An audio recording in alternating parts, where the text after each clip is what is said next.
ভারতীয় গোয়েন্দা সংস্থা র এর একটি দল ভিন্ন বেশে বাংলাদেশে প্রবেশ করেছে, এমনই এক ফেসবুক পোস্ট করেছেন আল জাজিরার সাংবাদিক জুলকারনাইন সায়ের।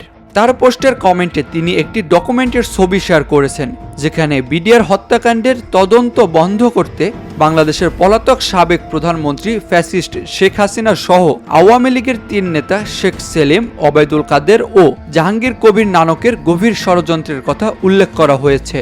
ডকুমেন্টে বলা হয়েছে তারা যে কোনো মূল্যে বিডিআর হত্যাকাণ্ডের পুনঃতদন্ত বন্ধ করতে দৃঢ় প্রতিজ্ঞ।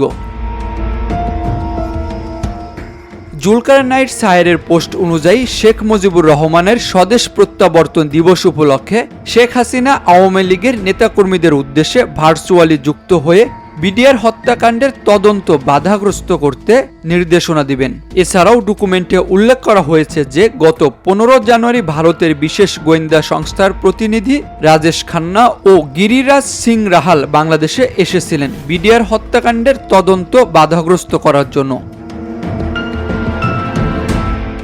এর আগে গত 24 জানুয়ারি জুলকারনাইন সায়ের তার ফেসবুক পোস্টে জানিয়েছিলেন, ভারতীয় গোয়েন্দা সংস্থার 2 জন ঊর্ধ্বতন কর্মকর্তা গত বছরের 6 নভেম্বর ঢাকায় এসেছিলেন। তাদের উদ্দেশ্য ছিল বাংলাদেশের গোয়েন্দা সংস্থা এনএসআই এবং ডিজিএফআই এর সাথে বিচ্ছিন্ন হয়ে যাওয়া সুসম্পর্ক পুনর্স্থাপন করা।